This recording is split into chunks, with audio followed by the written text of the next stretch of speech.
Selamat malam, Pak Adila, tim asisten dosen dan teman-teman semuanya. Di sini saya akan menjelaskan pekerjaan saya pada PR1. Kemudian sebelum saya melakukan preprocessing, saya mengecek apakah dataset tersebut ada yang bernilai 0 atau tidak, ternyata tidak ada. Sehingga pada preprocessing tidak perlu di replace value yang bernilai 0. Kemudian preprocessing dilanjutkan dengan mengencode categorical data.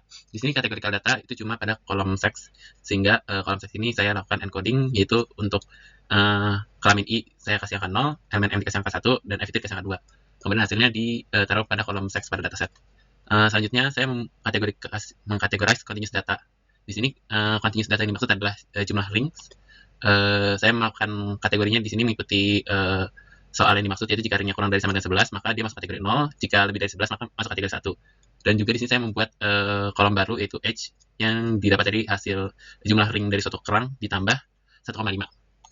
Kemudian ini hasil dataset yang terbaru, di mana seks sudah di encoding dan ada kolom ring kategori dan age. Selanjutnya saya mengecek apakah dataset dari kerangka baru ini imbalance atau tidak. Di sini saya lakukan dengan cara membandingkan jumlah dari kelas 0 dan kelas 1. Dapat dilihat di sini bahwa bahwa kelas 1 ini perbandingannya ada 22% dari keseluruhan dataset. Maka dari itu dataset ini adalah mildly imbalance. Ini saya dapat tabelnya dari artikel yang ada di Medium. Selanjutnya saya memisahkan data yang akan digunakan dan yang mana yang akan dijadikan label.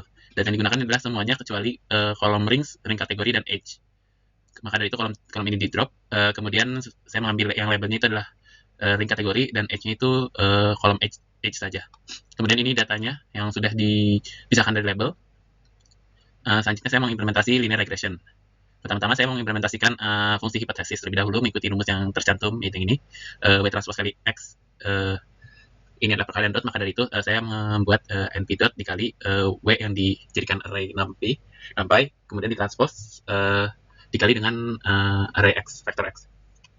Selanjutnya saya mengimplementasikan fungsi cost function mengikuti rumus ini. Saya melakukan sum itu secara manual, itu dengan for loop.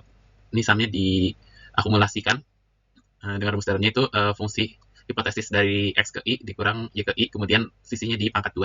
Kemudian hasil akhirnya dibagi 2. Selanjutnya saya mengimplementasikan stochastic gradient descent. Di sini saya mengikuti rumus yang ada di slide. Caranya itu adalah saya melakukan pertama-tama melakukan loop sebanyak jumlah data, yaitu M. Kemudian saya melakukan loop sebanyak jumlah fitur atau panjang W, karena di sini panjang W itu ada sebanyak fitur. Jadi W di sini saya update satu persatu. W di 1W ke J itu dia ditambah dengan alpha, itu learning rate, dikali dengan Y ke I dikurang dengan fungsi hipotesis dari X ke I, kemudian dikali dari X ke I dengan fitur ke J. Kemudian setelah semuanya W diupdate sebanyak jumlah datanya, kemudian di return. Selanjutnya saya membuat is convergent. Di sini convergent ini saya membuat dua contoh. Yang pertama itu yang menggunakan norm 2 dari turunan J, kemudian is convergent yang kedua itu menggunakan selisih antara J terakhir dan C sebelumnya. Kemudian selisih tersebut di norm 2. Di sini yang bagian ini adalah untuk menghitung nilai turunan J-nya, kemudian turunan J-nya itu dikasih norm 2. Kemudian dicek apakah normnya itu rendah toleransi apa tidak. Yang ini sama, kalau is convergent 2, bedanya dia menghitung selisih antara J terakhir atau loss terakhir dikurang dengan loss sebelumnya. Kemudian di norm 2. Jika norm itu sudah kurang dari toleransi, maka sudah bisa di-terminate. Di sini adalah playground-nya. Saya menggunakan W itu dengan size 8x1 karena fitur dari kerangka balon itu ada 8. Kemudian saya menggunakan learning rate itu 0,2. Di sini saya menggunakan fungsi convergent yang kedua. Kemudian setiap iterasi itu dilakukan perhitungan cost function dari fitur dan target, kemudian hasilnya dimasukkan ke history. Sehingga nanti fungsi convergent dapat mengecek itu terus-menerus. Nah, pada setiap iterasi kemudian W ini diupdate dengan menggunakan stochastic gradient descent. Kemudian ini ada learning rate yang bisa terus berkurang sehingga dapat convert lebih cepat. Tapi ini bisa diabaikan karena ini opsional. Kemudian ini dari grafiknya bisa dilihat bahwa loss function akan terus mengecil seiring dengan iterasi. Kemudian ini predict itu dapat dilakukan dengan cara memasukkan target, memasukkan fitur, menggunakan fungsi hipotesis sebelumnya, yaitu np dot dari W dikali dengan fitur ke I, kemudian dimasukkan ke dalam list YPRED. Kemudian dihitung MSE-nya, yaitu selisih antara sisi antara y-pret dengan y-pret dengan ekspektasinya atau nilai eksaknya, kemudian diakarin dengan NP-square dan dihitung meannya berapa. Berikut adalah kelas linear regression. Di sini saya menambahkan intercept yaitu B, kemudian sisanya itu sama seperti yang sudah diimplementasi sebelumnya di atas. Kemudian di sini tambahan juga update LR. Jadi di sini saya menambahkan fitur untuk update learning rate untuk setiap iterasi. Jadi dia akan dibagi dengan learning ratio yang di-define pada hyperparameter. Tetapi di sini saya memberikan limit, yaitu dia tidak akan menjadi lebih kecil dari 10 pangkat min 6. Kemudian ini bagian ini sama dengan sebelumnya. Selanjutnya itu ke logistic regression. Logistic regression itu kurang lebih sama dengan linear regression. Beda di sini dia menggunakan sigmoid function dan loss function yang berbeda. Di sini saya juga menambahkan intercept jika dibutuhkan. Jadi intercept ini opsional sifatnya. Kemudian ini fungsi sigmoidnya dan ini loss functionnya. Mengikuti rumusnya di slide. Kemudian saya juga ada fungsi update LR dan is convergent. Fungsi is convergent ini saya menggunakan convergent yang selisih antara loss terakhir dan loss sebelumnya. Lihat ini, loss terakhir dengan loss sebelumnya. Kemudian di norm 2. Untuk proses fittingnya, pertama-tama itu inisiasi variabel seperti biasa. Kemudian di sini inisiasi alpha, vektor W, kemudian intercept jika dibutuhkan. Kemudian ini kondisi untuk iterasinya ketika dia belum convergent atau belum mencapai max iteration. Pertama-tama itu saat proses fitting, yaitu menghitung dulu z-nya berapa. Z itu didapat dari perkalian dot antara x dan vektor W. Kemudian z ini dimasukkan ke dalam fungsi sigmoid, maka akan didapatkan h. Nah, dari h ini dapat digunakan pada fungsi loss untuk menghitung loss-nya, yaitu dengan parameter h dan y. Kemudian loss-nya akan disimpan pada history agar bisa dihitung ketika pengecekan konvergen. Kemudian update vektor W dengan cara pertama menghitung gradien terlebih dahulu. Kemudian dari gradien ini didapatkan nilai W diupdate dengan menambahkan alpha dikali gradien yang didapat sebelumnya. Kemudian ini predict probability itu didapat dengan cara menggunakan fungsi sigmoid antara np dot x, yaitu data yang ingin diprediksi, dikali dengan vektor W yang didapat dari hasil fitting. Di sini itu tambahan intercept ketika dibutuhkan. Kemudian untuk predict itu dia menggunakan fungsi predict probability ketika di mana dia lebih dari sama dengan threshold, maka dia akan return true. Tetapi jika kurang dari threshold, maka akan return false. Kemudian implementasi ketiga itu adalah decision tree. Decision tree terdiri dari dua kelas, yaitu node class dan ada decision tree class. Node class di sini menyimpan fitur, threshold, anak kiri, anak kanan, nilai gain, value dari node, dan probability dari node. Value node di sini ketika node tersebut adalah leaf node, yaitu antara pada kasus kernel ini berarti value-nya itu 0 atau 1 sesuai dengan kategorinya. Dan probability itu menghitung probabilitas untuk mendapatkan kategori pada node tersebut. Kemudian fungsi-fungsi get reliable, display, dan display aux ini digunakan untuk menampilkan tree. Kemudian pada class decision tree ini menyimpan hyperparameter max depth dan minimum sample split. Kemudian ada juga variabel root untuk menyimpan root node. Di sini ada fungsi entropy. Fungsi entropy itu dilakukan dengan cara menghitung memory count S. Kemudian dihitung persentase dari masing-masing nilai yang ada di dalam S. Kemudian entropinya dihitung dari setiap percentage yang ada di dalam list percentage ini. Kemudian entropinya diakumulasikan dengan percentage dikali dengan np log 2 percentage. Kemudian hasil akhirnya jangan lupa dikali minus. Selanjutnya ada fungsi information gain, itu menggunakan parameter parent, left child, dan right child. Di sini pertama kita menentukan persentase left child itu dari panjang left child dibagi dengan parent, right child itu jumlah right child dibagi dengan parent.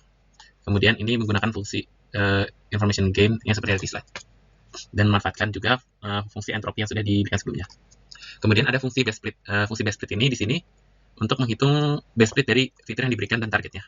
Pertama-tama inisiasi variabel terlebih dahulu. Base split itu dictionary kosong yang nantinya akan disimpan data-data yang berkaitan. Kemudian base info gain ini untuk menyimpan nilai gain yang paling bagus. Kemudian jumlah row dan jumlah kolom. Untuk setiap fitur di iterasi diambil fiturnya. Xcore itu adalah fitur yang saat ini, fitur ke f index. Kemudian untuk setiap nilai unik dari fitur di iterasi untuk mencari split paling bagus pada fitur itu yang mana. Di sini diambil dari np unique xcore. Nah, ini np unique ini cocok untuk digunakan pada data discrete dan data continuous. Karena untuk data discrete itu, karena di sini pembagiannya berdasarkan threshold ini, nilai uniknya dia lebih kecil dari sama dengan atau lebih besar dari threshold. Pertama-tama ini kita konkatenasi dulu x dan y itu jadi satu ke dalam satu dataset. Kemudian df ini kemudian ke satu data frame, kemudian data frame ini dibagi jadi data frame kiri dan data frame kanan berdasarkan apakah data frame baris tersebut kurang dari threshold atau lebih dari threshold. Kemudian jika data frame kiri dan kanan itu ada lebih dari 0 panjangnya, maka dihitung kita perlu mengambil y-nya juga. Y-nya itu targetnya dipisahkan dari target kiri dan target kanan. Di sini target ini dihitung dulu information gain-nya menggunakan fungsi yang sudah dikasih sebelumnya, yaitu parent left right. Nah, di sini ketika gain itu lebih baik dari base info gain yang sudah didapat sebelumnya, maka base info gain-nya di replace dan base split-nya itu diisi dengan data-data saat ini, yaitu fitur index, fitur keberapa, threshold-nya berapa, anak kiri yang mana, anak kanan yang mana, dan gain-nya berapa. Kemudian jika iterasi ini sudah selesai, maka return base split. Check depth ini fungsinya untuk menghentikan iterasi. Ketika iterasinya sudah depth saat ini sudah mencapai max, berarti iterasi berhenti. Kalau max depth tidak didefinisikan, maka dia akan selalu return true. Nah, ini adalah proses build-nya pada fungsi build menggunakan fitur dan target parameternya dan depth-nya, karena di sini kita berjalan dengan rekursif fungsinya. Pertama, inisiasi variabel, jumlah baris dan jumlah kolom. Kemudian dicek apakah jumlah baris itu masih lebih daripada minimal sample split. Dan cek depth ini belum mencapai maksimum depth. Jadi kalau belum, dia berarti bukan leaf node. Maka dari itu kita cari base splitnya yang mana. Kemudian jika ditemukan base splitnya dan gainnya itu lebih dari 0, maka tree tersebut kita cari anak kirinya yang mana dan anak kanannya yang mana. Anak kiri menggunakan data frame kiri dan anak kanan menggunakan data frame kanan. Di sini jangan lupa juga return node saat ini juga, yaitu parent dari kiri dan kanan yang sudah dicari sebelumnya, dengan menggunakan data dari hasil base split ini, yaitu fitur index, threshold, dan gain. Anak kiri diisi dengan anak kiri yang dicari, anak kanan juga anak kanan. Kemudian jika kondisi ini tidak terpenuhi, maka node tersebut adalah leaf node.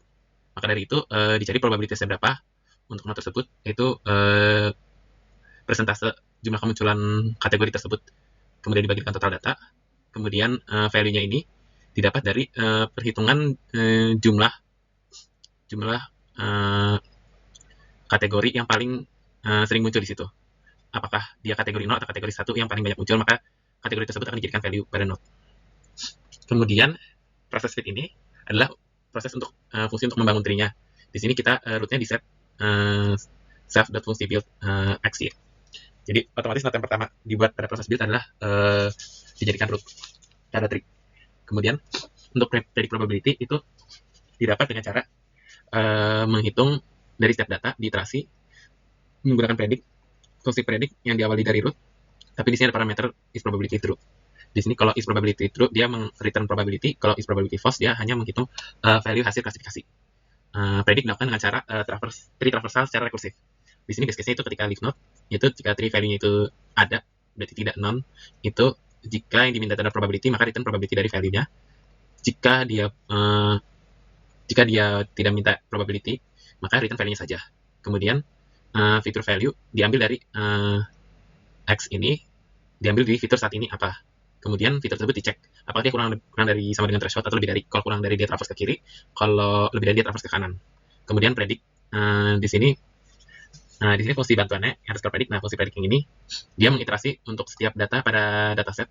Nah, dia melakukan predict yang secara rekursif ini dari data tersebut, satu data dimulai dari root. Kemudian fungsi display ini untuk menampilkan tree dalam bentuk visualisasi. Kemudian ada class random forest. Di sini hyperparameter ada max depth, min sample split, sample size, dan entries. Sample size ini digunakan untuk bootstrapping, dan entries ini jumlah tree maksimal yang akan dibuat. Di sini ada fungsi bootstrapping, yaitu subsampling dengan replacement. Pertama-tama saya mengambil indeks secara acak dari 0, itu dengan mengenerate angka random choice dari 0 sampai panjang Y, dengan size-nya itu panjangnya yang dikali sample size yang didefine pada hyperparameter, dan karena ini dengan replacement, replace-nya di set jadi true. Kemudian untuk set index ini diambil datanya yang mana, kemudian nilai targetnya itu yang mana, kemudian disimpan pada X dan Y. Kemudian ini di return as numpy array. Kemudian ini proses fitting, itu proses mengenerate tree sebanyak n kali, yang dimana setiap tree itu dibangun berdasarkan dataset hasil bootstrapping. Jadi pertama-tama kita panggil fungsi bootstrapping terlebih dahulu, kemudian didapat sampel X dan sampel Y hasil bootstrapping, kemudian kita menginisiasi tree-nya, decision tree, kemudian tree-nya di-fit berdasarkan sampel X dan sampel Y. Kemudian tree yang sudah di-fit itu akan disimpan ke dalam list of trees pada kelas random forest. Selanjutnya ini ada fungsi bagging yang digunakan untuk membantu prediksi, yaitu prediksi dilakukan pada setiap tree. Di sini setiap tree melakukan prediksi pada baris tersebut, dia akan mengklasifikasikan suatu data ke nilai 0 atau 1. Kemudian ambil hasil voting yang paling banyak. Berarti yang votes-nya ini paling banyak, tapi diambil key-nya, dia apakah filenya 0 atau 1. Berarti kategori 0 atau kategori 1. Ini di-sort-nya secara terbalik, reverse dulu, jadi yang paling tinggi itu lebih dulu. Kemudian ini ambil aja indeks ke 0, berarti yang pertama. Kemudian return majority vote. Di sini prediction-nya itu setiap barisnya menggunakan fungsi bagging, dicek majority vote yang didapat untuk dari semua tree itu yang mana, kemudian hasil prediksinya disimpan ke dalam list of prediction, kemudian di return. Di sini selanjutnya saya melakukan split data, memisahkan data untuk training dan testing. Di sini tentunya data untuk regresi dan untuk classification berbeda, karena regresi itu data yang continue, berarti targetednya edge, classification itu data yang discrete, maka targetednya label.